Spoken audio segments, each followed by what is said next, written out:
Up, everybody? Sorry, I am a little bit late on the stream. Work was nuts today. I had so much to do on top of it, actually being busy with customers. I think the warm weather, like something about the warm weather, really makes people come out and do stuff. Like the cold weather, everybody's like, man, I'm gonna stay home. And as soon as it gets to about 50 in New England, people are like, summer. So it's been a great day. It's definitely gonna get even better. I'm talking to one of my good friends tonight, Cory Hogan. I met him in last May, right during this whole VeeFriends craze. He was actually one of the first people I met through the whole VFam, and we just clicked right away. We have a few similarities in life, and we have a lot of the same missions in mind. So I think that's why we click so well. And I'm interested to hear from him on more on what he's working on, more on what he thinks of the NFT space, and just genuinely have a good conversation with a good friend. So without further ado, make sure if you are watching it out there, you share this to your friends, subscribe to the Twitch. I'll tell you guys a funny story about Twitch when we get live, and let's fucking go. Wait, what am I doing? Created a movement, won't ruin what you are pursuing. But I wake up every morning, never yawning, cause I wake up with the intent to make today my bitch. And I don't need to hear you talking, so just shut your lips. Cause I'ma make it, yeah, I'ma make it, I'ma make it, I'ma make it. Lord have mercy, I'ma make it. I wake up with the intent to make today my bitch. And I don't need to hear you talking, so just shut your lips. I'ma make it, yeah, I'ma make it, I'ma make it, I'ma make it. Lord have mercy, I'ma make it up. This shit is crazy, right? This shit is crazy. This shit is crazy. This shit is crazy. How far has life come since fucking May, dude? Like I think about this often. Like in May, I feel like none of us knew what we were in for. No, it would. You could have asked me to like read a crystal ball, and there's no way I could have possibly guessed where we've come. So It's it, really amazing. it's not even what we expected it to be. Getting into the NFT like community and culture, and like to quantify or to try to say how radically different it is would actually be pretty difficult. Because I think the level of expectation coming in was so just completely different. Not even the same ballpark as what the benefits actually are. You know what I mean? I don't think I really even like had expectations, like I didn't know what to expect. So when it came to like VeeFriends and everything, like that was one of the reasons I could have consolidated all my investments into ETH and then bought one of the VeeFriends in the beginning. I do regret doing that, not doing that now, obviously. Yeah. But hindsight is 2020. Is that what they say? And you can't always have the hindsight, especially when you don't know what the fucking NFT is at the time. Mhm. And I thought it would just be, something cool that Gary released. Like I have the Gary V 003s, I think they are, like I have a bunch of Gary V shit. Thought it would just be something like that, just digitally. Yeah. And all of a sudden it's like, wait a second. My net worth just went to six figures. What? Yeah. It's like you can't even. It's one of those weird things where it's like, should I even tell people? Right. Because I have to explain this, and I have to also think seriously about security because I'm not making it up. Like, it was really a strange feeling. I don't feel that way anymore because it's been 6 months since the price really got like impressive, you know? Yeah, since what, Christie's? Yeah, and it's eased back down on VeeFriends. It But seems I to think be that's trickling its way back really up, though. it is going up slowly, and I think it's about to go up really, really quickly before next May, or this May that's coming up. With VeeFriends, I think it's gonna with VCon. I mean, I think that VeeFriends is gonna go ballistic. Gary has this huge plan, and I think that it blows me away how many people are paper handing their book games tokens, their VeeFriends tokens, and their like conviction in Gary in the Discord. Like they'll be in the Discords talking about their impatience with the project, and I'm surprised. I'm really surprised. Like when Gary talks about how impatient people are, I mean, I guess he's seen this before, but this is like the first time I'm really seeing it in his community. I'm like, wow, I Yeah. didn't realize it was going to be like this. Yeah, But I I think think that people are done it very intentionally, and for the next 3 months, we're going to see him like spring the trap, and I think that's when the price is going to start to go up really significantly. It's going to happen like one thing at a time. Like book games are going to go ballistic when we start hearing about Series 2, and it'll be like a trickle effect. So it's not like VeeFriends floor is going to double overnight, but No. yeah, I think we're looking at a very serious hike by VCon after all those things have happened. Somebody said rest in peace to the UFC stream. That's hilarious. Yeah, man. Sorry about that. I caught a 48-hour ban for that too. I'll talk about that in a second. But yeah, dude, I think Gary's being very strategic about this next version 2 release and everything. Like he's putting out version 2 in April and then VCons in May. It's not a coincidence. No, not at all. It's all built around. I think he's been basically literally trying to serve the person that is like $5,000 away or $1,000 away from getting their VeeFriend 1 that believed in Gary and been trying to get there. He's just holding off for them as long as he can. That's what I feel like he's doing with book games and everything. And I think it'll be whenever he decides it's the right time and he can't wait anymore. I think it'll be ridiculous how quickly the floors rise on all those projects. Yeah, I mean, just look at the fact that he just announced Snoop Dogg is doing VCon. Like, that's not a small deal. No, it's not. I'm kind of surprised how little attention it's actually getting. But one thing, too, is that Gary's not talking on Instagram. And Snoop didn't put that on Instagram either, where they actually have their millions and millions of followers. They're just like talking to their actual close-knit communities on Twitter. That's where they engage with their NFT side. So, and I think that that's the only reason the floor on book games is even somewhat reasonable. Whoa, I'm actually really surprised. Like, I just checked Snoop's Instagram and it's really fucking not on there. Nope. What the hell? Why? Well, I think it's still a slow play. I don't know why. I could be wrong too. Maybe This dude just did the Super Bowl. Scary, but I don't know. Snoop just did the fucking Super Bowl, dude, and he's about to be performing at our exclusive convention that we get to go to. I know. Did you see he decided or he announced that Def Jam Records is going to be an NFT label? I did see That's that. very exciting. Sign me, Snoop. Yeah, I want to know when I can buy those NFTs like that.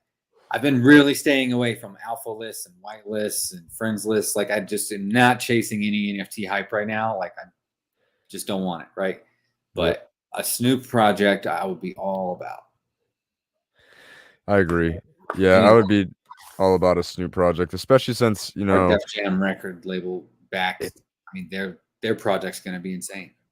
Think about like with Gary too. He's heavily involved in music. You know, like whether we know it or not, I feel like he's in the background of a lot of artists. Like I almost feel like Gary V is a part of Russ's come up, and they just neither one of them say it. Like it's just kind of like a known thing between two men. And because they've known each other a long time, and when they started knowing each other, Russ was not who Russ is today. No, I mean, and how he got on was he decided to make a song a day for like a year. Who gives advice like that? I wonder. In your face, make a fucking song a day and just repeat it until you agreed. And he was so smart because Russ, what he did is not only did he release a song a day, what he did was smart. He prepared for it, right? It's luck, timing, and preparation. That's what everything equals in life. So before he ever released one song, he had 26 songs done. Oh, okay. So he was like ready to rock and roll. Yeah, he was already half the year through.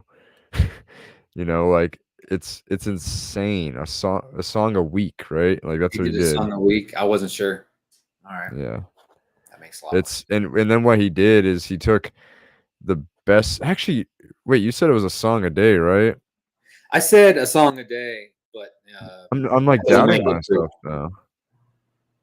You should not doubt yourself based on what I said. I think it is a song a week because now I'm thinking about it, and 365 songs is a fuckload. Yeah, as soon as you said a week, I was like, oh, that actually makes sense. And what I said didn't make sense at all. Like a song a day is maybe like a jingle per day. Yeah, maybe, I don't know. A real even a song a week, and then what he did is he chose the best songs. And not even the best in his opinion. It was based off of what the consumer thinks, which also sounds like a Gary idea. Yeah, exactly. Of like to the consumer. Yep. And then whatever the consumer says, make a video for that one, and that's going to be what blows you up. I would Uh, love to know someday. it would be awesome if Russ was at VCon. I feel like some of these people that come to VCon, like I don't know about Snoop because he's obviously going to be top tier among whoever comes, but I think a lot of them are going to be like within reach. Like we'll actually be able to have conversations with them, dinners with them over the course of the week. I've been saying since day one of the announcement of Econ that Russ is going to perform there. Before they ever Yeah. announced anything, like Russ is performing there. There's absolutely, you want to know why? Russ is actually performing in Minneapolis the day before this all starts. Oh, really? That's hilarious. So it was the I mean, easiest thing to put together. That's though, yeah. But Russ performing at a Gary Vee conference, like that's not hard to put together either. That's No. for sure going to happen.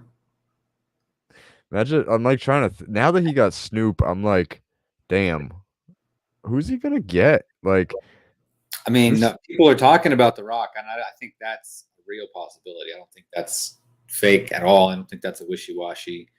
I think maybe Tony Robbins. You got to think about the level of people that he's had on the Ask Gary Vee show. Tony Robbins, John Legend, A-Rod. yeah, Logic. It's He has ridiculous. unlimited connections. Like between him and Mike Boyd, because Mike Boyd is like really who's Yeah. involved with the music side. It's just insanity how far their reach is, dude. I just the ceiling is there is apparently no ceiling on who can be there because Snoop is like the only thing you could maybe do that's semi bigger than Snoop is like Drake or Kanye or Dre. But that's like the same level, you know? Like how do you Yeah, get higher tier than Snoop? you really don't. I mean, for me, you don't. I'm sure for other people, you do. Not for me. Yeah, it's. I mean, you know, And the I'll be thing about honest. I've never been like the biggest Snoop like super fan. I love him who he is as a person. His music is obviously dope. It's always a good time when you listen to Snoop Dogg at a party and stuff. But I've never really found myself like playing his music in the car and stuff right. like that. But he's a legend. I fucking know this. The thing about Snoop too is how much. Well, the thing about him that I'm really getting at is the level of influence that he has in the NFT community. Because do you know that he's Cosimo de Medici? I did not. That is Snoop Dogg. Hmm. He's got this whole alter ego in the NFT community where he, I mean, he's huge, and he doesn't hide it either. If you know it, you can follow the two because he went on the Snoop Dogg profile and said, "I am Cosimo de Medici." That's the only reason I know because I read it on fucking Snoop's Twitter. So I think that's pretty dope, and I think that like if he's really wants to, a VCon can be a big function for what he's doing with Def Jam. And I don't know. I don't think that there is a ceiling for this event at all. And he was just doing that event with Mike Tyson. Like Mike Tyson or Roy Jones, Gary could get anybody. Nuts. Yeah, I'm actually surprised I don't see more MMA people and stuff on there, like Sugar Sean, like O'Malley. That's one of his clients, you know. Like I expect to see some of his UFC clients there. Like he might be trying to save them for the later tiers. I mean, we've still seen probably less than half the speakers. True. Maybe not by numbers. Maybe by numbers, we've seen more than half, like a little more than half, but 2 of the 4 speaker sheets. Yeah, I will say that second list, I didn't know as many names off of that as I did the first one. I don't even remember if any stood out to me very big. I saw a few on there where I was like, okay, those are like decent names. And I know that there's a lot on there that I don't need to respect. I just need to understand that like they deserve to be there. That's why they're there. But I am hoping that there's like some more A-list type people that'll bring attention on the next 2. It'd be exciting. Yeah, let's see. Speaker announcement number 2, Baron Davis. That's cool. Chuck Liddell. Speaking of MMA people, I know I saw like I couldn't remember the name of the fighter.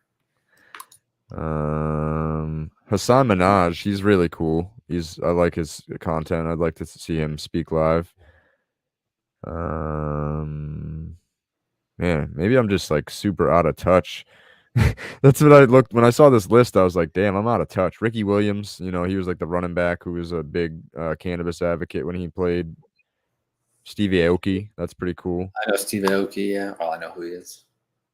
That's my best friend. I'm just kidding. Oh, I know Steve. Oh, you don't know Steve, man? You know he Yeah, I likes to don't think. kick people at his shows. Yep. It's gonna be cool Yeah, to my see in my person. my girl's sister has been to his shows and like ends up backstage and on stage with him and shit. It's crazy. That's awesome. Yeah, I think that's too much for me. Like I'll stay in the back. Yeah. This list is looking ridiculous. I love how he just puts himself in the middle, like Gary Vaynerchuk. He's not a big deal, right? Speaker, keynote, founder. Yeah. Probably just wrote the word VeeFriends under there, actually. Yeah, he just is VeeFriends. I am VeeFriends. I'm just hella excited. So yeah, dude, fucking Saturday. This guy was saying rest in peace to the UFC stream. Saturday, I was watching the fights, and I might have popped it on here for a little bit, and Yeah, maybe. I had I had a system going, and it was going pretty Mhm. well. Maybe, allegedly. And it wasn't until the second to last round of the whole event is when I got booted. So if like Israel Adesanya would have just done his job and knocked him out in second round like I wanted, You could have completed it. could have completed it. But jokes on them because the views counted and all the followers and everything. So thank you if you followed me that night and Sure. subscribed and everything. So that shit all counted, and that's a way to help out. Like I was disappointed because I didn't have a way really to like recover. Usually I have a stream going in the Discord to recover. Yeah. And I just didn't. I didn't have it set up because I was like looking at my numbers like fuck, there's 600 people in here. I'm totally gonna get caught. Totally gonna Yeah. get caught. And then some guy was acting like an asshole in my chat, and I saw like 5 people ban. Can you ban him? Can you ban him? So I didn't. I looked at like 2 things. He asked me if I even knew if I've ever been in a fight in my life, and then if I knew anything about fucking fighting, and then he was talking the same way about other people, and I just banned him. And I Yeah. bet you it was him that reported me and fucked it all up. Yeah. That's possible. You never His know. I mean, his buddy was in the chat with him. That's so I know. I don't know. But why would you play yourself like that? Like you could still watch it. You're fucking it up for so many people. yeah, just don't be a dick. I I don't almost know. got away. That would have been like allegedly like the 4th or 5th time I've done that and never gotten. Just my system works. That's how I know he fucking reported me. But now they're gonna be watching me forever, so I can't do it anymore. Yeah, that makes sense. Well, what about in the Discord? I've allegedly seen that before. It'll always be going in the Discord. Ain't no censor in the Discord. Yeah. Do what we want in there. We could play porn in there if we really wanted to. You can. Not that we would. That's actually what brought me to Discord as a user, not porn, but the fact that you could do whatever you want. Because I needed a place where me and my classmates could just help each other study for a math test. As much study as we needed. You know what I mean? So Yeah. Discord Yeah. server was the spot for that. It's funny because my job, I posted something on Instagram. Like I've been slacking on my reels because I've just been like, I don't know, going through some shit sickness wise. Like I just got over the stomach flu, sinus infection, going through what I told you before the show, like that process. And so it's been so much fucking work and my tax stuff. So now the tax stuff is like I said before the show, it's off my hands. It's just got to be filed now and paid for, which fingers crossed I saved up enough money for. I saved up like $5,000, so hopefully that's good. Yeah. And yeah, so now things are definitely going to be getting more serious. I got to get back on my shit because we're having some weird weather in New England, right? And there's already plants starting to sprout. Not like hemp. I haven't been to the farm yet, but like I'm seeing plants. My partner sent me multiple pictures around his property where plants are sprouting up out of the ground. Like That they ain't just been supposed to tricked happen. into a false spring. So I'm a little bit Hopefully not. worried. Yeah. But if the snow can hold off and like frosts can hold off, they might survive. And here's the thing: the ones that survive, holy fuck, do I want those genetics, right? I planted Right. those last fall, basically August 28th. It was basically fall. It was the end of summer already. It was way too late. So not only would they have winterized and gotten used to a whole season of winter as a seedling, one of the most as a seed, like a delicate phase, then they would have gone through frost right in the beginning of their life cycles and be immediately like ultra hardened Yeah, they would be like the hardiest plants possible, and for this region. they're gonna be old and well developed by the time they flower. Yep. They will have veg a lot. They'll be huge. I think this year I'm going to do things a little bit differently, right? Like this year, I think I'm going to cut out my males, but I'm going to let them start pollinating because I want to collect the pollen and then I'll chop them down. And what I'll do is like I'll spread the pollen along all my plants because I want them to seed so that way they just die and I get all like it's just a natural growth. I don't even have to grow. It's just growing. It's basically a forest of hemp that grows on its own every year. If That's you the let way. them, if you let them get pollinated, then they don't wait for the season to kill them. They just die like at a certain point. Um, no. What do you mean?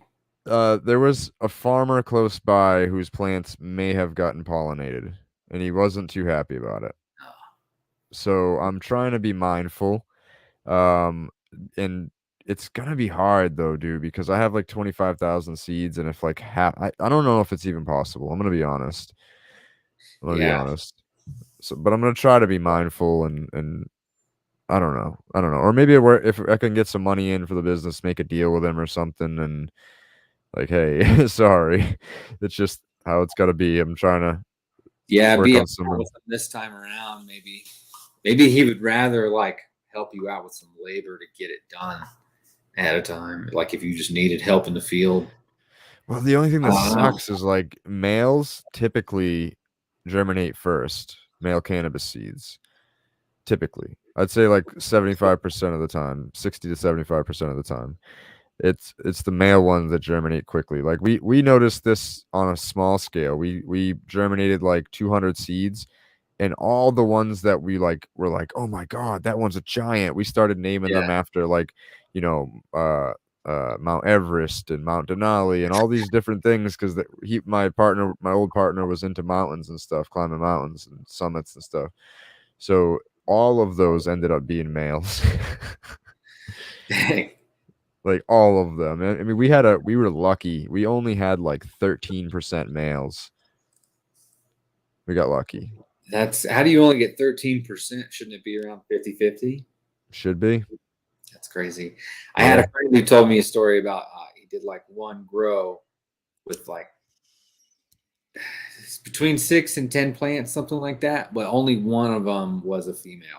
Like the luck was so bad Oh. that they were all male, and it was his first grow, so he didn't know what to look for. And by the time the female was like super pollinated, by the time he figured out what was going on, so most unlucky.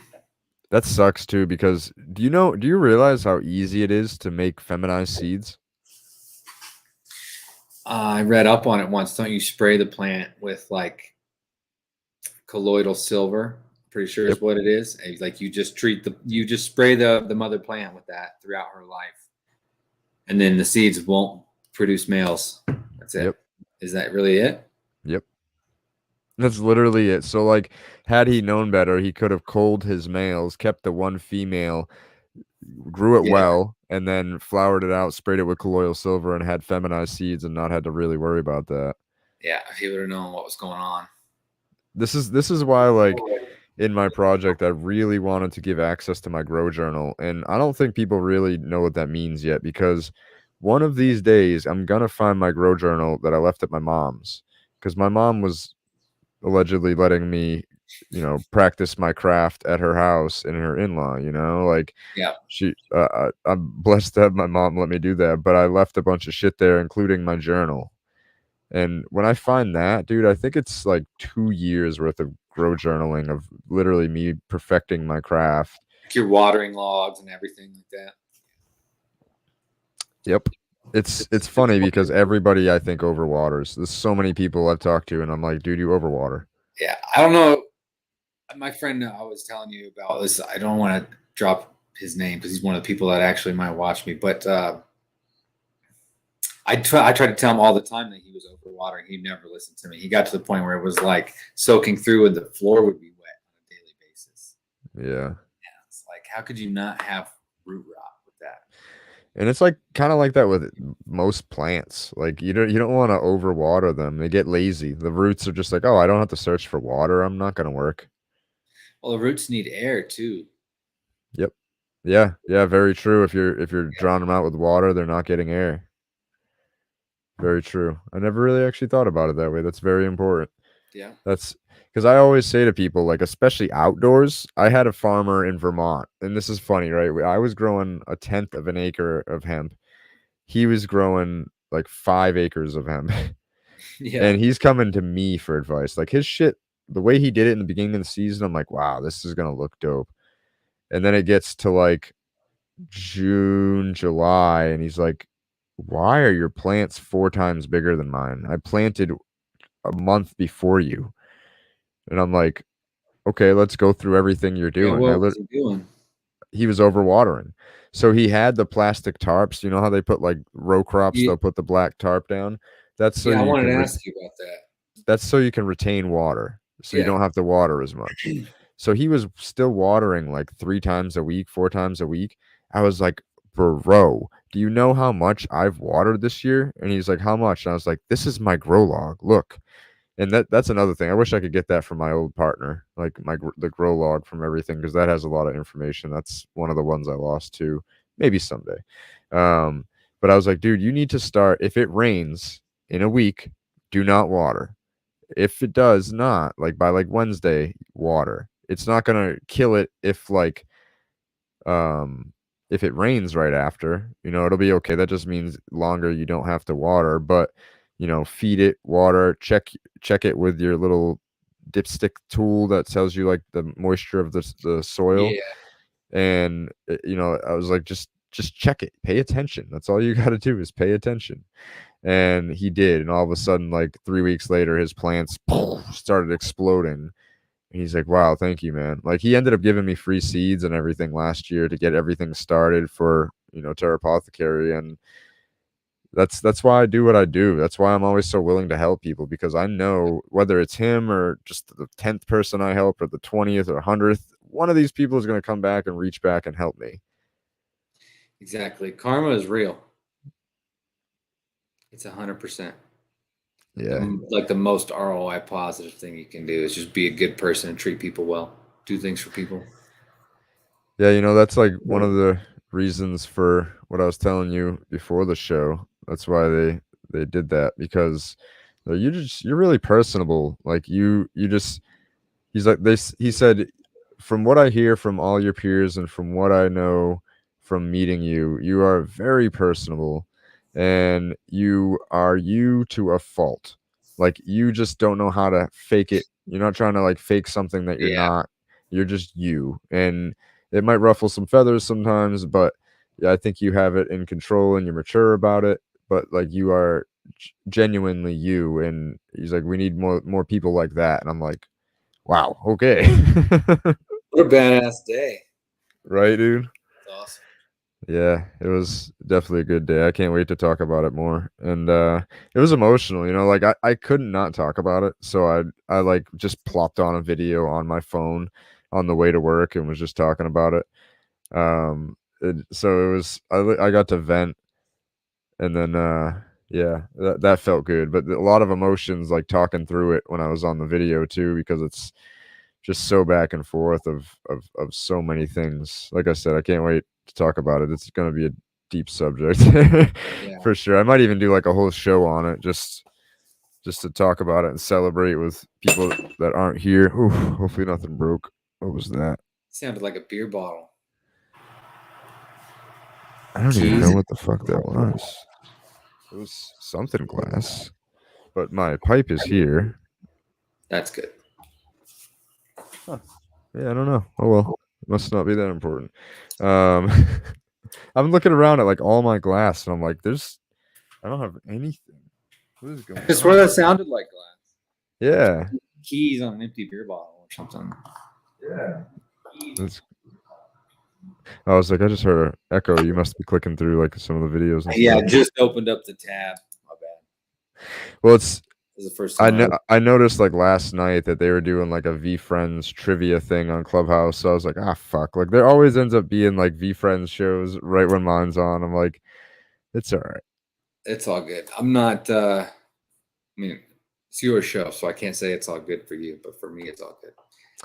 Honestly, I don't care. I really have stopped caring about viewers a long time ago. Once I hit affiliate on Twitch and I could like start making money from it, getting subscribers and like helping to build up the podcast more, that's the only time I really cared about it. And once I get closer to partner, like naturally I'll care more about it. But the numbers, like Gary says, like it's not important. You just got to stay consistent. I'm on over 6 months straight of doing this at least once a week. I think the consistency is the most important. Just like going to the gym, you know what I mean? Yep. You got to do the reps. Like for one, like if you're not good enough at it in the beginning, there's literally only one way to get better. Only one. Like Iron Man. Yeah, see, for me, I feel like I've done so much. I already had a podcast with my former partner. We had quite a few episodes. I think we had like 40 episodes, somewhere around there. And then I've been doing this since 2017. So it's never even like, I mean, I guess it is practicing. I've gotten a lot better with talking with people, like, and that helps at work too, because I'm talking to you. And then a lot of times we get people in the comments. We just got people watching and listening today, which is also cool. But I'm constantly just talking to people, and which helps with everything. And dude, I'm just so excited for this year. I've been saying for a while, like I feel like since 2020 that I feel like 2022 is going to be something. And it's partially like signs I get, like driving down the road and all of a sudden I look up the only mile marker I've looked up at the whole time I drive, and it's 22.2. Like, and then I look down on my phone and it's 222, and I'm like, what the fuck? And then like the next day the same thing happens, and then like a week later the same thing happens, and it's just over and over and over. So many times I told my fiance like 222, 222. This is fucking weird. License plates, numbers, random shit, like everything 222. And I'm just like, it's gotta mean something. And I've just been, Yeah, I mean, this is your year. Like just your year, If I had to guess based on just how things are going for you and how life is going, I mean, your year. It feels like it. I don't want to jinx it, but it does feel like it. And I'm just putting all my energy towards that, just laying down the path, clearing the path, and trying to make the moves that will get me further down that path. And just I'm excited for what's happening because it's going to afford me financial burden relief. Like I've been so I do know. Yeah, for sure. Hey, Sarah. I feel like that's one reason I'm like really happy for you, like genuinely, because like to be able to get out from underneath anything like that, that's basically what I got to do 1 year ago. And it's like, if you get to have anything like the year I had, like I'm so happy for you because I'm so blessed. Like I realize how much that can change everything. Yeah, it really did. Like it really fucking did. And not only that, but all my debts are going to be paid off within like a year. All my taxes are going to be caught up within a year. Well, that changes everything. Like you can't, at least for me, like it mentally stops me from working on other, like my passion projects and what I want to build get put to the back burner. And if I'm not comfortable working on what I have to work on, I mean, that'll leave me sitting in like a depressive, like not funk, but I want to say like petrified. You know what I mean? I can get petrified in those situations. Yep. So yeah, I'm a little nervous going into what I'm going into, but I'm like at the same time I'm just like my boss literally just randomly was at my store today. He didn't even know I was working there. He's like, "Oh, you're here?" And as soon as I got there, I'm like, "Fuck." I'm like getting nervous. I'm like, I hope it's not busy today. And of course, it's literally the busiest day I've ever had there so far. And so I'm like, he's forced to see. He saw me flop and walk somebody because they there was a language barrier. They spoke Spanish and they weren't really like willing to talk to translate. And he was Yeah. like, "Let me show you some things." And he's like, "Have you ever seen this on Google Translate?" And he literally went over like the bed tag and scanned it with the camera, and it translated everything on the tag to Spanish. I was like, what? I did not know that fucking did that. And he's like, yeah, look, even like Chinese, German, anything. He's like, you could talk to anybody through this thing. Like just convince them, like point to the thing, they'll read the tag, and then they'll be like, oh, and like, no, you're making an effort, even if they speak no English. Yeah. And and then he saw me smash. Like, I think I'll probably end up top 50 in the whole company for sales today. Like, it's big. Mattress Firm's a massive company, Yeah. like biggest mattress company in the world.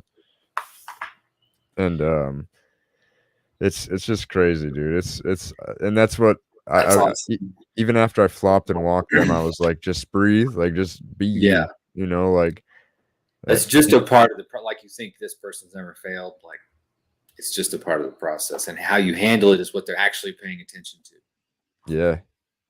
Yeah, like now I'm gonna tell everybody on my team about it. Like, yo, we need to get this, like, because none of us speak fucking anything but English. So, like we need to get on this. And if you're watching and you're in Massachusetts around the Taunton area and you speak Spanish and English, oh my God, do I want you to come work for my company and make some money, because you will make some fucking money. If I had a bilingual person in my store, dude, sheesh, every bilingual person that's ever been in my store that I've been able to coach and like because they'll ask me a question in English, translate it right back while it's their customer, and they're learning like how to say it the right way and everything in Spanish.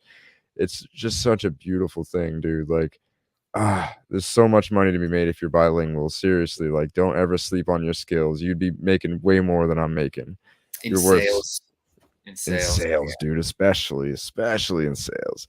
And if you speak two languages, somebody that doesn't speak your language will definitely be more willing to use translate because you tried two different languages. Se habla español?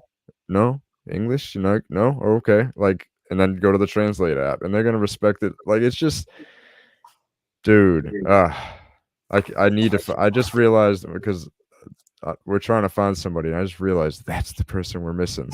Too much fucking white in my store. I'm sorry, guys. I was thinking about that today. At this time, I asked my kids' school. They're not going anymore because I'm homeschooling them right now. They were going to the school up the street, this charter school. And when I was interviewing the charter school, one of the questions I asked was if it was going to be whitewashed, because they weren't open yet, and they were opening in like it's just a whitewashed neighborhood where we live up here. And I was picking a charter school and not the district school to try to get more diversity. So that's why we ended up going there. It ended up working out really well. But I was thinking about that today, how it's just not. I learned that in the Navy. Like I grew up with some diversity, but not nearly as much as what I got experience to in the Navy. And I learned that like teams work better when you have multiple perspectives. If you have one perspective that homogenous, no matter what the perspective is, it's just going to fail. Like it just can't perform as well as like a chair with one leg can't perform as a chair with four legs. Like it just can't. It's like that. That's how perspectives are. That's why, you have to. Yeah, it becomes like overinflated. Like it becomes like confirmation bias in a sense. Like when you have too many people thinking the same way. Yeah, confirmation bias, that's like one negative of it, but there's a lot of negatives of an echo chamber, you know what I mean? Or where you're not getting checked. There's just a lot. But like even if you ignore all the negatives, like what I'm thinking of specifically is like a lack of innovation. Like you just don't get the same good ideas because people aren't having like a clash and interesting conversations. It's just not the same. Agreed. Yeah, you need to challenge yourself. If you're not like challenging your brain relatively frequently, you're gonna slow down and first time I cough cam. We got to get a cough count one of these days. I lost my train of thought because I freaking coughed.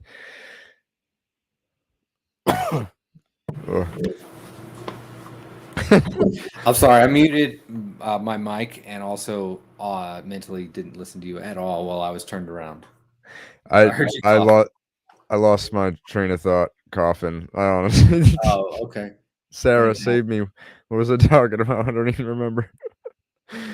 So this is why I need like you know how Rogan has Jamie? I feel like yeah, that's why he has Jamie, is like it keeps him on track. Like there's somebody there that knows we're what the doing fuck is this. going on. Yeah. Or they can look back at the screen and be like, what did Jamie have pulled up? Oh, yeah, that. Yeah, exactly. It's such a I tried. Isaac was doing it for me for a little bit, but he knows Nice. he's worth more than free. So Yeah.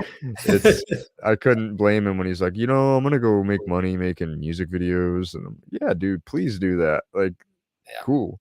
I'm You gotta glad do to have what you met gotta you. do. Mm-hmm. We got to talk about VCon. I reached out to him and I asked him if you guys had talked at all about going, because I wasn't sure if he was aware that I was the person who had given him a ticket. I figured you probably told him somebody had brought it up. I have. But I didn't know if it was me. So if he knew it was me, so I said, "Hey, it's me. Did you know? Did you know that?" I didn't know if he knew that I was down to one token, and I didn't know if he knew I was trying to get another one or what the status was. So I didn't say really anything this whole time. But I told him just this time, like, I want to make sure you knew you got a solid ticket now for sure, and let's plan how we're gonna do it. So we haven't talked yet, but he said let's talk. That's what we both want to do. So we'll get on the phone.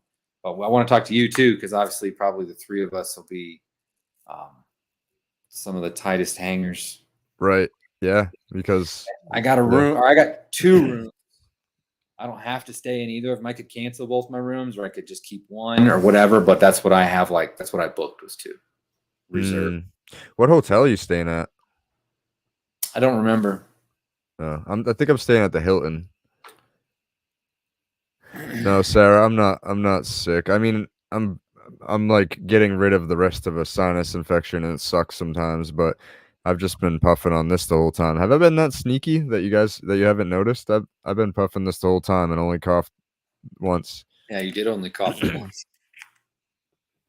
But I then once it forgot what starts, hotel. it doesn't stop. What hotel? Yeah, Hilton. I'm at the Hilton, I believe. It's whatever, you know how Sal booked out like a block of rooms? I got one of those. Okay. So I don't think I'm at that one. There was like 5 that were like going on throughout the community, and I picked one, and then I think I saw the block and I decided not to change because I figured there was going to be a lot of changing anyways. I just wouldn't chase. I would just hold in my room. So I'm in one of the major hotels where there's a lot of people. And but like I said, if we need to move and go to yours, that's fine. Or if you only have one room and you want to cancel yours and take my other one, that would be fine. Oh, you Whatever have we 2 rooms decide. booked? Yeah, I have 2, and I only need one. I only need one bed, Ooh. and I made sure to get 2 rooms that both have 2 beds, and I think both of my rooms have a pull-out couch so that I could actually sleep 6. Because I was thinking I might roll with like a bunch of people, but if not, then that's fine too. I could just have my own room. That'd be great. Interesting. Okay, because I'm trying to think of like for filming purposes, you know what I mean? Since he'll be helping you Yeah, out and me out, it'll be easier if we're staying at the same hotel. yeah, for sure. I haven't talked to him about helping me out yet, but I was definitely going to ask. I mean, if he doesn't want to, or if he's stuck with you, that's fine. No. You're definitely We'll doing see. him a major favor, and it will have plenty of time to make content and everything. And I want him to make his Yeah, own content too. And yeah, so it's I don't want 100%. it to be all me, but I do, like I do want to get some dope footage and stuff of like. And even the footage we get, honestly, I don't really want it to be just all me. Like, I do want to show all the cool aspects of VCon, Yeah, because my idea is that Isaac is going to have one of the dopest, if not the dopest, videos for VCon, right? So this is a yeah, great way for him to get known. And yeah. He should be just capturing all the content. I mean, we shouldn't even have much more of this conversation without him, because he's going to have his own like creative direction or whatever. But it is really exciting. It would be easy to talk about because, yeah, yeah, he's going to be able to do a lot. You make a really good point. He has a really cool story to tell, and to go literally from like his doorstep to meeting up and however we do it, like that's so cool. And he'll be able to, I mean, me and you and everybody that we know, he's got lots of people to pick from, like for content, lots of stories to tell if he wants to. Hey, Sarah. what hotel she wants you to figure out what hotel it is. Okay. Mine is on the track. If you go into the VeeFriends Insiders Discord, I'm on their tracker. That's the only way I know how to figure out which hotel I'm at. gonna go I back to forgot about that tracker. Yeah, I everybody think knows. Everybody knows now. Sarah, if oh, Corey dropped off, he'll be back. If obviously, so Corey is giving Isaac his ticket to VCon essentially, and because of that, he's able to basically work out a deal where Isaac's going to shoot some content of him as well, and me and his own everything, VCon related. I totally forgot where I was going with that. Oh, so we want to stay in the same hotel if possible. Yeah. Nope, it has to be now. I'm just kidding. Figure that shit out. I just Hey, actually remembered. I think I have it. Yeah, I do have it. I have it on my own personal sheets. Where's my name? oh yeah, you know what? I probably do too. I could probably just tell you. I was only an idiot who put my last name on here too. Yeah, I specifically booked 4 beds and 2 couch sofas. The Hyatt Place. That's where I'm at, downtown. The Hyatt place. Is that one? Which one was the closest to the hotel? I forget. I don't know. I'm not going to start shouting out all the names of the people on my block. It's not a bad spot. I'm reviewing it right now, and I don't regret my decision to pick this hotel. Hold on, now I'm gonna find you and find who's in your in your block. And it's about to get cooler with you guys. That's awesome. Right? Also, Yeah. yeah. And who knows what else has been changed? Because everybody forgot about this. You know what I mean? Yeah. Motherfuckers act like they forgot about Dre. Yeah. Dude, why can't I Still find doing your it. name? Am I dumb? It's the one with the last. Oh, there it is. It's wider than the rest. There's 2 of them. Dos rooms. 18th to the. Oh, sweet. So you're flying in the 18th as well. So are we. Yeah. Well, no, I just decided to book a day on either end, and I don't think I'm going to fly. Actually, I think I'm going to drive because I don't want to be. If it's anything like NFT NYC look like people and Art Basel in Miami and East Denver, like it ends up being like an 8-day or a 10-day event. And if I'm jamming, by then I'll be talking about New Tortuga. There'll be a lot to talk about. Like, and if I'm jamming with the right people, like I'm not fucking leaving town. Yeah, dude. I wish I could do that. I can only do that like a couple times a year. Can I really like put my feet down? Like, for example, I'm not going to East Denver, even though I still live here. That's like, this isn't one of those times. But in May, I will just decide that. You know what I mean? How far is it from Denver? Like 15, 16 hours? From Minneapolis, I won't be driving from here. I'll be driving from Norfolk to Minneapolis. I have no idea. Oh, you haven't even looked at it. You're just like, fuck it, I'm going for it. Oh, I'm definitely doing the drive. Yeah, I'll fucking drive you guys. I'll drive to Massachusetts and pick you up. Econ is like what I'm doing in May. So Yeah. like, if you guys, yeah, I'll come fucking pick you and Isaac up. For real. You don't even have to buy a plane ticket. I already bought them. All right. I bought Good. them in I'll have to September. go out of my way then. Like when they announced VCon, I bought tickets that day. That was probably pretty smart. I was still Yeah. trying to pay for my book games tokens. Dude, I wonder what tickets are now, actually. I want to see if they've gone way up or if they've gone down. I wonder if they price match. They price match their own flight. I bet there's no way they've gone down since you bought them. If you bought them the day it was announced. Yeah, there's no way because I'm sure the city's filling up. It just makes perfect sense, dude. I don't know. It's gonna be. I can't wait for VCon. I feel like it's gonna be like the cherry on top for the first year of NFT life, and Yep. going into year 2 in 2022 is gonna be fucking crazy, man. I'm like, I haven't honestly been able to put into words how excited I am about what's coming up because as soon as growing season starts and people actually see real life hemp field, hemp forest, Yeah, and you've got because you're gonna have banana land fucking plants this year. oh yeah. And by the way, like a little consult I did with somebody on they're like talking about doing their own cannabis NFT, and I had to give them a few like gut checks, like a few like it doesn't really work that way, Yeah. and a couple other things. But they sent me seeds last year too. So two different farmers sent me seeds last year for free, like thousands, tens of thousands of seeds. Wow. It was a bag. I thought it was nearby, but probably about like this big of just hemp seeds, like massive bag. He's sending me a 17-gallon tote full of hemp seeds. Wow. That's awesome. And you're going to be able to do that for people too. That's what's cool about it. Yeah. Yeah, man. It's I can't wait. I can't wait to have like millions of seeds and just be like, "Oh, you're a hemp farmer, you don't have the money to get started. Here's the seeds. Yeah. Here's the guide. Here's like a little book I wrote on how I did it." Like, I want your plants in the ground because I believe in what they do. Please water them. Like, yep. that's it.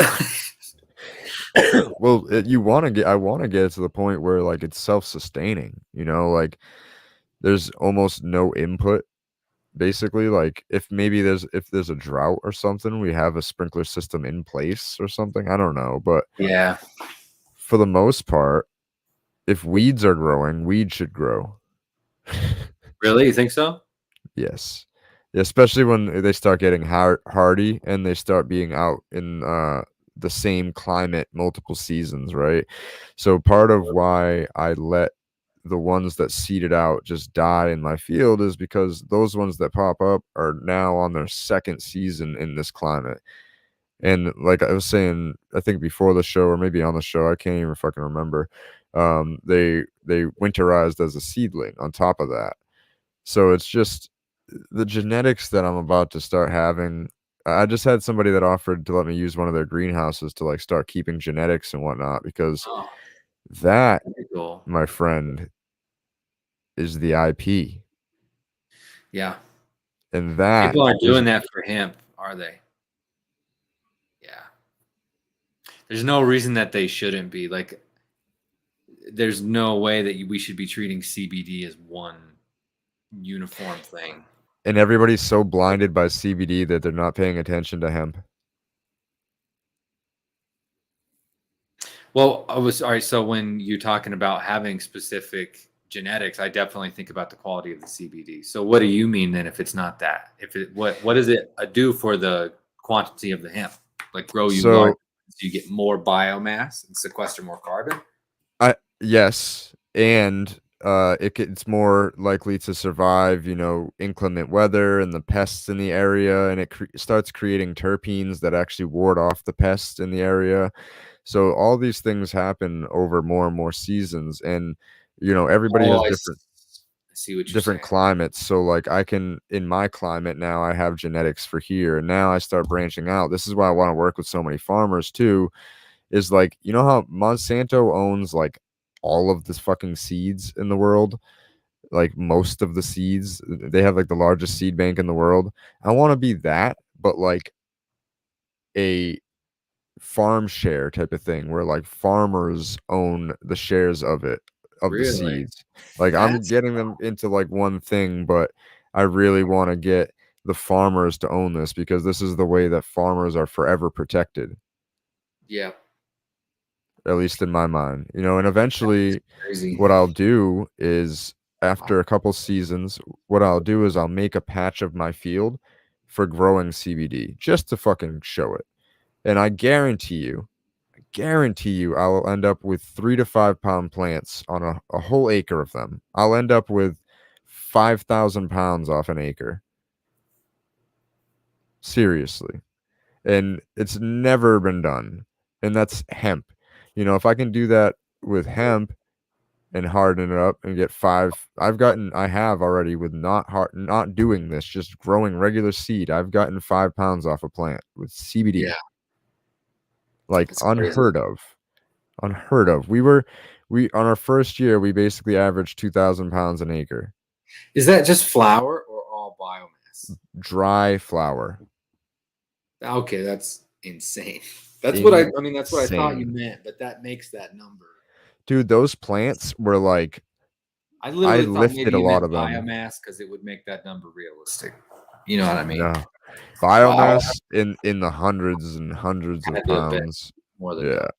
Yeah, like a lot. Like we had 4 big bundles all pressed together and shit of it. That's one of my regrets too is we just let that compost. That kind of sucked because we could have used it for a few things, but it is what it is. When I was lifting those plants, dude, seriously, they were like 40, 50 pounds, some of them. They were so fucking big. They were taller than me. Like some of them were like 8 feet tall, 6 feet wide. Good night. Love you. And it was just insanity. We're like literally were chainsawing these plants, Corey. Chainsawing them. Like we didn't we thought we were gonna go in there with some like loppers and we tried it once and these shits are like this. It's That just is like ridiculous. How? So that's one season you had them like that. and it wasn't even a full season. So how? Like, what We got is? them into the ground like a week late. Like if they were seedlings, we could have got them in the ground 3 weeks earlier. How? So on the smaller scale, obviously it's a lot easier. And when you do CBD growing, in my mind, that's smaller scale because a lot of what farmers are doing wrong with CBD, I think, is just planting too many plants. When Yeah, instead you plant less plants, you spend the time training them. So you tie them down to grow the way you want. And eventually it's going to suck at first, but you're a farmer, and farmers are great at creating systems that speed things up. So they will eventually figure out some kind of tool or some kind of method that will make that tie down method easier. And yeah. then it's um, keeping this is something I didn't agree with my partner. We kept the ground clear around all the hemp plants. I'm never gonna do that again in my life. That's That's what I was trying to ask you about. You don't believe in pulling the weeds? not anymore. Because I even like I was looking at doing kind of the Curtis Stone method. You know who that is? I don't.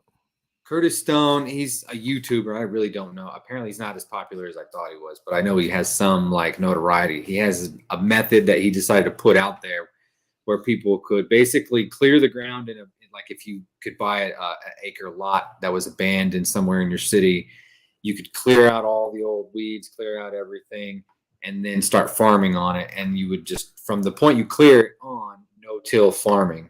And he teaches people how to generate like farmers market crops to try to make income on these little plots and no-till farming. So that was a method that I was looking at potentially doing at New Tortuga.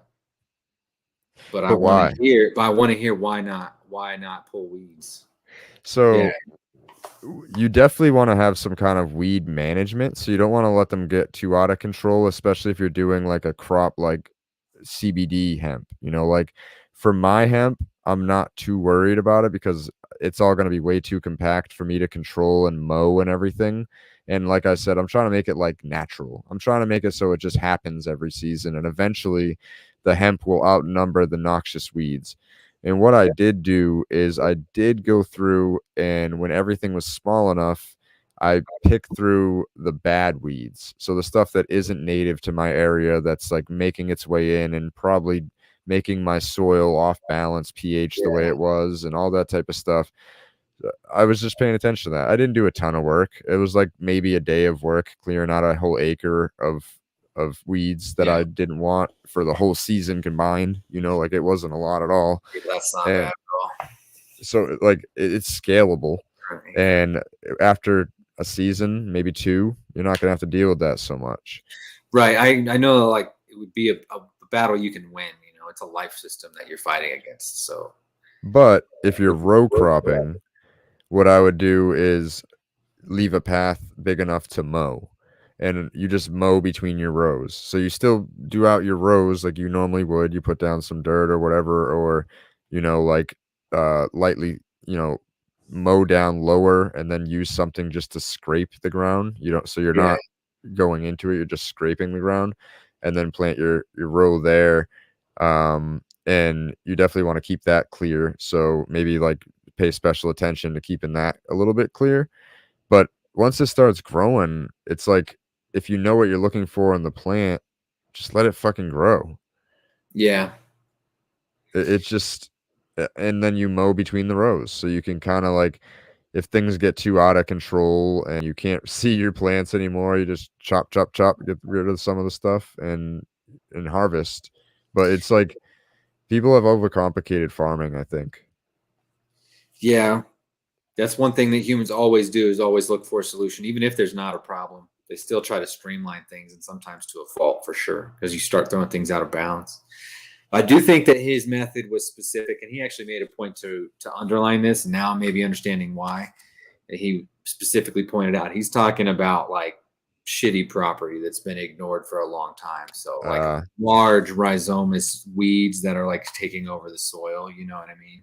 And eating all the nutrients, throwing it off. So a situation like yours, I think it's just not even what he was really talking about dealing with. Maybe. But I still would have thought no weeds. So I still needed to kind of hear about that. But it does make sense. Like if I had, this is my farm where I've been maintaining the soil for a while. I'm always going to be maintaining it. If a weed pops up, I should consider, why is it here? Maybe it belongs here. Yep.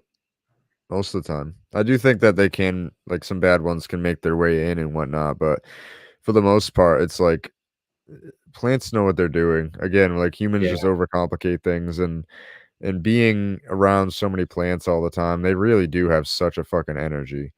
It's I can't wait for this year, dude, because there's literally gonna be 25 to 30,000 plants in my field this year, and I'm gonna be standing in the middle of it, and I'm not gonna be able to see out anyway, and it's literally my little fucking forest, and there could be a coyote like 10 feet from me. I'll never even fucking know.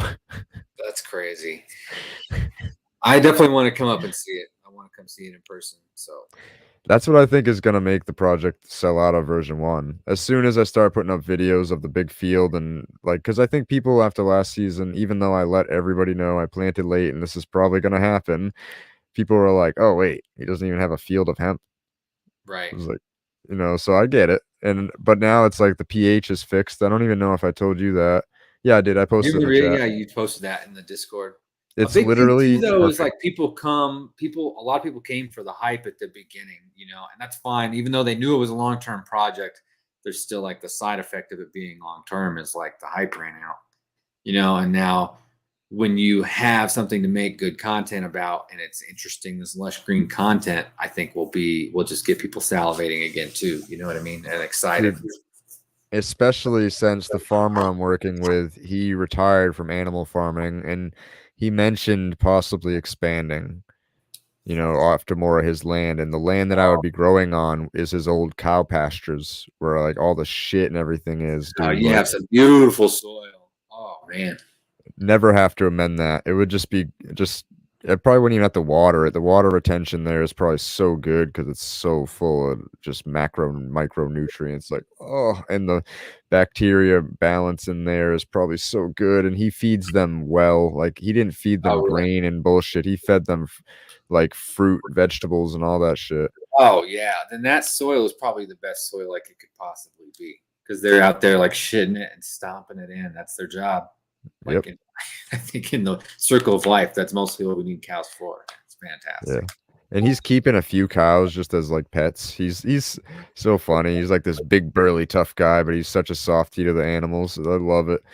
And he's keeping a few cows. So I definitely want to use them to like graze the land and clear off a lot of the weeds. That's what you can do too, like if you have a big enough plot of land, this is why I want a lot of land too. I want to have cows, and they're easy. You rope them into an acre or 2-acre plot and you let them do their thing for a week and it's cleared. Voila. Yeah, they're doing a service for you, and they're doing a huge service for the land.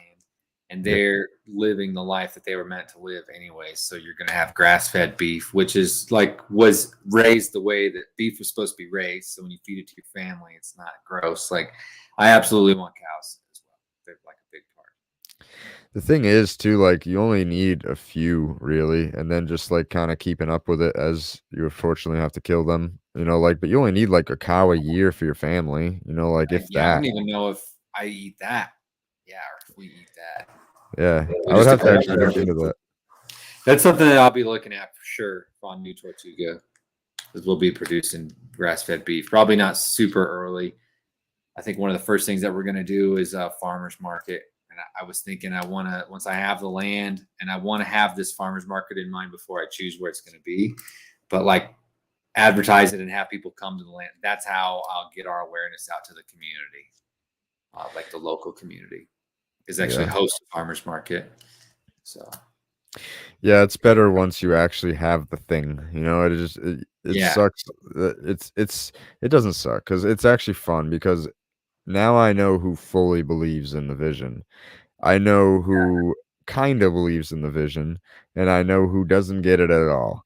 And it's a beautiful thing. It's a real self-awareness moment because, you know, like, obviously I have a special love for everybody that bought in early, but I still have lots of love for the people that don't get it at all because it's still super early in this, you know, like in what I'm doing. It's like NFTs are new, but also this whole carbon capturing thing with plants and phytoremediation and all this shit that I'm doing is all new, especially like the different ideas with the seed banks and the textiles afterwards and the deforestation ending, you know, type of thing. um it's just it's so much new, and I don't expect people to immediately hop on, and I'm blown away by how many people did, honestly. yeah, projects like ours and Terra Apothecary, like especially because you did this 6 months ago, was is so radically different than what the normal hype projects in NFTs look like. It doesn't look like other projects. You know, there's not recognizable triggers in there why you would want to buy it. You have to have like a different sense of values, be looking for different things.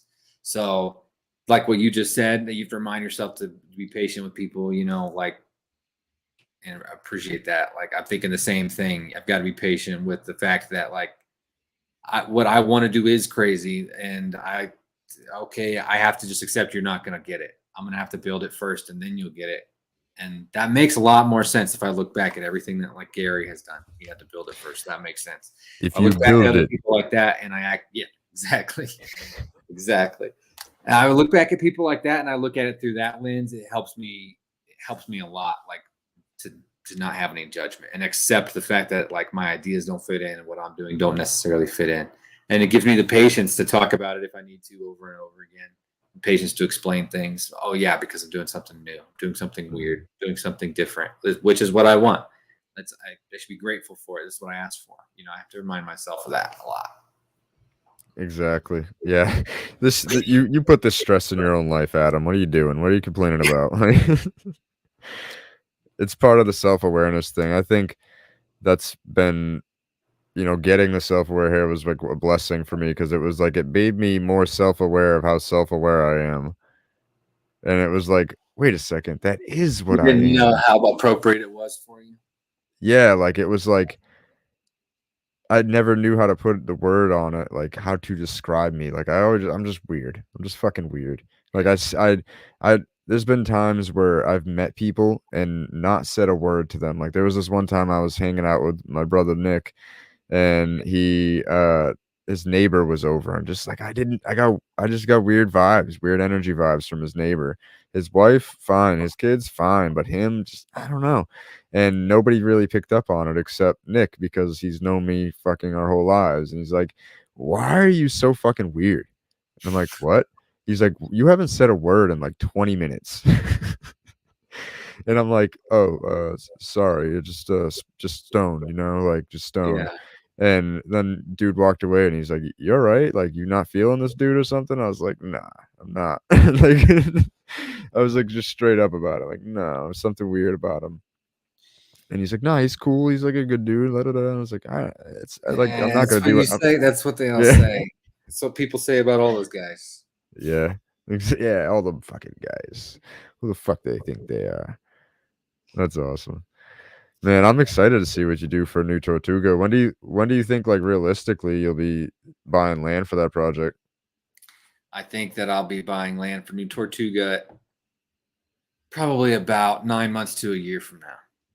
I'm That's what not I'm looking looking to at. be I'm not looking to be asking the community to raise that money at least 9 months from now. So at least 6 months. I'd be really shocked if it's even within 9 months because that's just not like I'm looking at it and I really want to build deliberately and I just straight up won't be ready by then.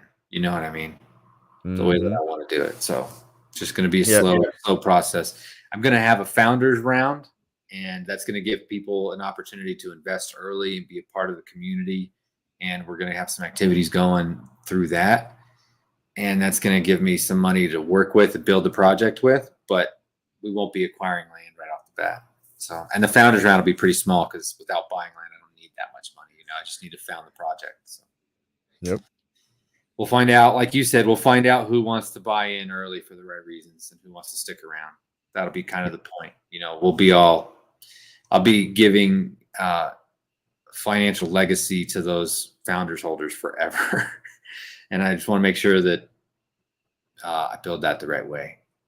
Yeah, it's one of the things like that I don't regret about my project, but I do kind of wish I didn't just like put it out. But I was very honest about it, like Yeah. when I first dropped this project, I was not thinking the way I am now, like at Yeah. all 6 months ago. When I dropped this, it was like I need funding. Everybody in the community was like, I'd pitch in a little bit, I'd help out. And I was just like, well, I can't crowd fund because I'm a cannabis business. Mhm. And so what do I do? And I was like, I remember I said to Jeremy, I was like, wait, isn't this basically crowdfunding NFTs? Like it's like a lot of these things, they're crowdfunding to make a video game or they're crowdfunding to make Yeah. this metaverse. Like To it's create something. crowdfunding. So I Yeah. was like, oh, I this is my crowdfunding. And within like 2 months, I was already thinking about version two, and it was going to be the forbearing farmer and that whole drop. And then it was like, holy shit, that's thinking so small. Like I need to do more. Now I'm like creating characters and like working on buying 100 acres of land. Like the shit is wild how it's going because not essentially, the land is going to be in my name in one way or another. It's not going to be under Yeah. like a business name. It's going to be under Adam Souza. And I'm taking so much risk at that point. And I am ready. Like I'm Yeah. ready because that's That's how not much I even the believe in scary this. part. Yeah. Nope, it's the least scary. But that would be relieving. If I bought the land, it's like, whew, that's done. Yeah. Like all I have to do is not fuck it up. Yeah. All I have to do is Yeah. keep paying this. Make like Probably do that's that. why like the job is good and everything for now and the next couple years probably. And it's tough to balance a full-time job with everything, but it's part of life, like I'm being patient and Yeah. I'm taking a step, not really back, but just on a different path. Like I came to a fork in the road. It was like, do I keep scraping pennies and just trying to push on and hoping this works, or do I get a full-time job so I can put money into it, make sure it works? I literally had that same fork last year. Well, it's almost 18 months ago now when I had to decide whether or not I was going to leave Florida because I had gone down to Jacksonville to try to stay married. And then a few months later, figured out I wasn't going to stay married and didn't have a house to go to because I had sold it. Didn't have a business to run because I had sold it. Didn't have my job going back in Colorado Springs, nothing. So I had to like go get a new job. And it was either get one in Jacksonville for just like a run of a mill job where I have no experience, and I would be working like an hourly wage and still be trying to pay for like a 4-bedroom apartment for all my kids, or like take another L basically in a sidestep / back step back to Colorado, take a job that was going to pay a lot so that I could pay off all these debts and come back out swinging. And that's what I'm doing right now is like my move to Virginia is like me coming back out swinging and me finally getting to a point where like I can have conviction because my intent is aligned with what's possible on New Tortuga. Like that's me coming out swinging. It feels great. So I've been like cocooned for too fucking long. But I'm excited. I'm really excited about it. Yeah, once you get that like financial freedom, you get rid of that stress of finances. It's like I've been kind of like saying this. I think I said this to like my fiance. Even like I've honestly been feeling not. I guess I wouldn't say unmotivated, but like it's like this tax shit has been burdening my brain, and then like this debt shit that's like keeping me from getting a house and getting land is burdening my brain. And it's like, what can I do to fucking fix this? And it's just like, boom, here's an opportunity. Yeah. And and Things it's like like, that don't let up. You know what I mean? Like you've got to if they're worth it, to take the time to solve them for the rest of your life. You know, not the rest of the time of your life only. I do mean that, but I also mean all the other aspects of your life, can thrive Yeah. when you take care of those things. I think I made the right call, and it sounds like you're making the right call. Like, just imagine the possibilities, like 2 years down the road, like you said, if you stick with that and put everything that you're deciding to have at your disposal, put that to good use, that's the fucking way to go. That's the Yeah. position I'm in. That's another reason, like, New Tortuga, I don't want to do for a year. I don't want to get super serious and go and try to live on it within a year, because it's a whole nother year for me to just make sure that me, the founder, is in the right spot to go full time and live there and pour my fucking life into it. That's what I'm going to do with it. Right. There's no other. I don't want anything that I don't want to pour my fucking life into. Like, there's no point. Nothing excites me except for something that I'm going to go all in on.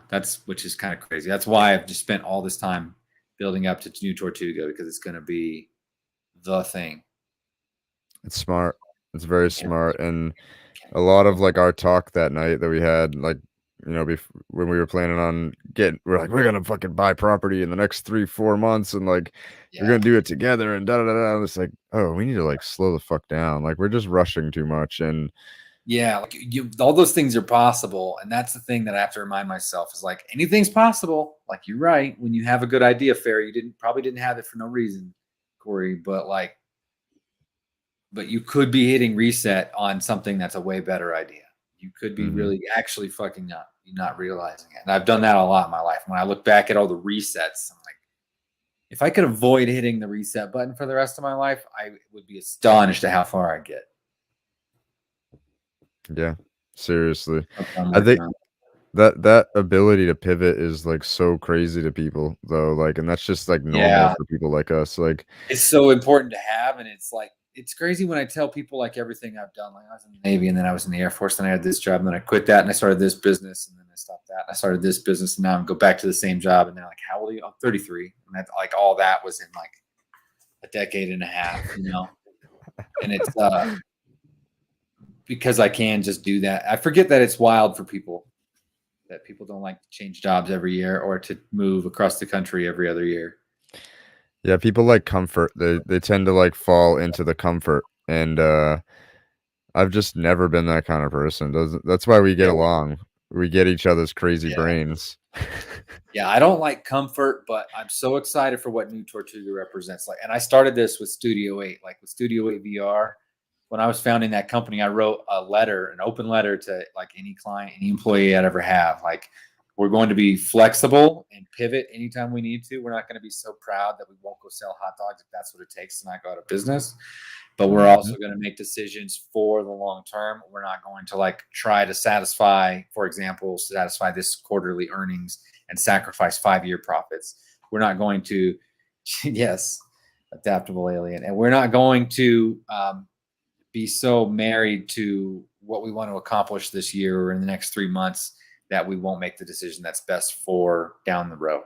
And that was one that I actually honestly ended up struggling with people. Like, I couldn't make difficult people decisions, like fire somebody now, fire a bad employee now, so that when things get challenging later, I can afford to keep the good employee for a few extra months, things like that would have been like a better long-term decision, where I've learned that in the future, I need partners to help me make more hard-nosed decisions, It's tough, dude. Like, especially like when you hire and train somebody, you like feel like you failed. I mean, you did fail, kind of a little bit. That's how I fail as a leader. Like, in some way, maybe not in a situation, but in overall, if you take a big enough look at responsibility, it's yours. It's your responsibility. Yeah. That's another like superpower, is just like when you blame everything on yourself. It could be a little bit unhealthy, but like for the most part, it's very healthy to have that self-awareness of just being like, what could I have done? Because like this, realistically, it's the only thing you can change in people, is like you might be able to influence people to maybe eventually make a tiny little change, but you're not going to make people really change for the most part. Unless you're like somebody like Gary, like, I don't know, maybe someday in the future I'll really help people to make changes. I guess I have, but not like the level of Gary, you know, like I don't know. Yeah, I mean, who has to the level that Gary has for real? But uh, I'm positive you have. I'm sure you've gotten messages. It's awesome to make any kind of an impact. It's huge. Really Yeah, amazing. my girl actually before she went to bed, she sent me this thing that was like, is your motivation for anything sourced from proving things to others or even yourself? Do you push yourself to the max and still aren't satisfied with your accomplishments? Do you go to the gym and when you should rest? Do you find it hard to make yourself put your work down even though it's way past your working hours? Do you feel rushed all the time? And do you have a sense that there's not enough time in the day to get everything done? Like, fuck, that's like me to a T every Yeah, it day. is. I was at first I thought she wrote it for you. No, it's just a random post. And the picture says pushing yourself too hard is a trauma response. So, you know, Yeah, I it can said believe that. Yeah. who I made was you gonna feel say like you this. weren't doing enough? Who made you feel like you weren't doing good enough? And who made you feel like your best wasn't enough? Like, is it you or was it your upbringing and childhood? You know, Yeah. like It's it's our it. upbringings and childhoods, and we learn to put it in our own voice so we don't recognize it unless somebody helps us recognize it. Oh, what's the And that conclusion to that post? Okay. So okay, I'll just read the whole post then. It's almost over. I read most of it already. It's taken me a long time to realize how much I truly did abuse myself when it came to overworking at my job or in the gym or feeling like I couldn't sit down unless my to do list was completely finished for the day. The worst part of having these expectations of myself as I started to develop them for other people in my life. And that's honestly just not fair. What about our peace, our stress levels, our adrenals, our cortisol, our partner, or our kids? I'll tell you right now, pushing yourself to these levels is completely disrespectful to you and anyone in your environment. There's no way you can be the best version of yourself if you are constantly pushed to the max, and there's no way anyone in your life will ever be good enough because you're setting completely unrealistic expectations for them because it's a reflection of what you do to yourself. I'm here to tell you that you can change this mindset. You have to decide who you are to yourself and stop being pressured with how someone else made you feel about your worth in the past. You have to know they weren't right about you. You have to decide that you are enough, your abilities are enough, and you have to decide that you are worth your peace and that your body is worth the rest it deserves. It's absolutely easier said than done, and most of us are gonna have to run ourselves to death to get to the point of inner standing. I like that, inner standing. But once you get it, you'll get your life back. Hmm. that's really, really well written. I really like the It way that's is. interpreted. That's like the message that I would have wanted to say behind all that. So that was beautiful.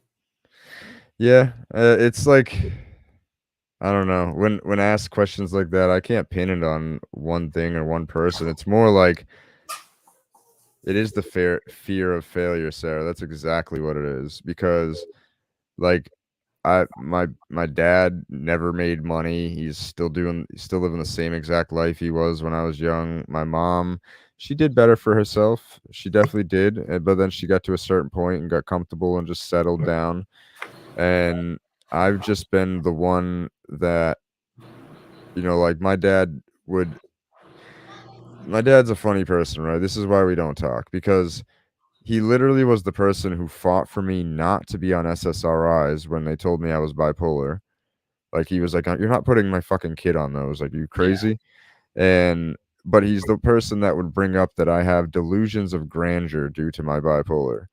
And I'm like, "Dad, you realize I don't like feel like that anymore, right?" Like they diagnosed everybody with fucking bipolar back then. Like everybody, oh, you're feeling depressed, bipolar. You know, Yeah. like it's oh, Every other kid was you're getting abused at home and fucking sexually abused and shit, bipolar. Like gotta be bipolar.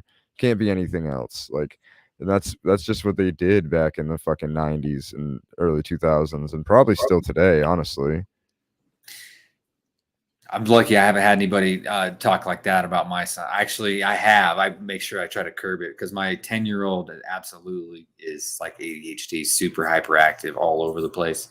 But I've just like over the last couple of years just decided like him and everybody else. I had to start with me, honestly, but like just need to be accepted instead of tried to fucking forced to fit into the mold that society needs. So like, I'll tell him if I needed him to stand still. Like, stand still, please, while you're like within 5 feet of me while I'm sitting at my computer. Like, don't shake like right here. You know what I mean? But like while you're doing your schooling, if you need to be shaking around, like, you know what, that's actually not my business. Are you learning what you need to learn? That's what I care about.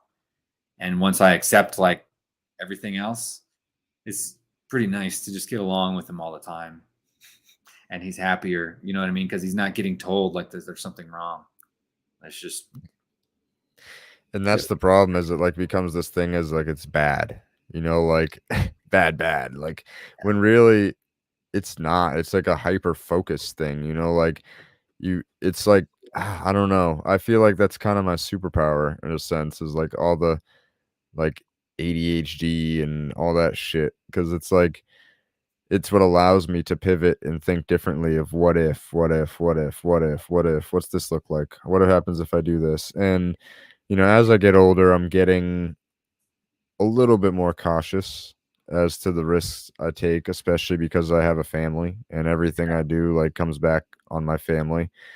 But I'm always thinking, what if, like I had an opportunity to manage a really, really dope up and coming artist. And if I ever find the time for it in the next couple of years and he hasn't blown up yet, I'm still doing it because he's only like 19.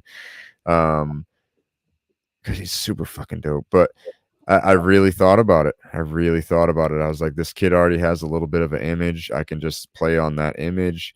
His music's already great. He needs to have like just more, strategy to what he's doing, because he'd be active and not active and active, like super artist shit. Like I understand it because I am one, and it's like I get it, like the up and down battle. But what are you trying to do? Because it doesn't seem like you're just trying to do music for fun. And you're way too talented. He plays guitar and piano and like drums, every fucking instrument, and like you sings. sense in that he's like actually driven. But he's driven, but could be more driven. He's just very naturally talented. Okay. Very naturally talented. And he's been working on music since he was like 5, so like it's just in his blood. It's naturally there. And he does have, like an ear for what the sound is and like what he can play off it. It almost reminds me of like, can I play his thing without fucking getting banned? Actually, I don't want to do that. You got family and shit in the background. I don't want to blare music. No worry. I actually got to get off of here in a couple minutes. Speaking of family. Oh yeah, shit. It's already been an hour and a half. My bad. I knew you said you wanted to go to bed early. I wasn't sure how long you wanted to go. If we were going Rogan style, I should have planned ahead. I didn't plan ahead for that. For a 3 It's hour. okay. It can. It has, but it doesn't have to. And if you're tired, I know I respect your new circadian rhythm and don't want to throw you off of it. So it is. We got plans for the night, and they include sleep within an hour. I like to hear that as somebody who literally sells sleep. That's what I do for a living. We're on the same page there. Fuck yeah. But yeah, for everybody listening and watching this back, where can they find you? And you'll definitely see Cory on the show again, guys. Don't worry. I look forward to it. Thank you for saying I'm welcome back, because I'd like to go longer in the future.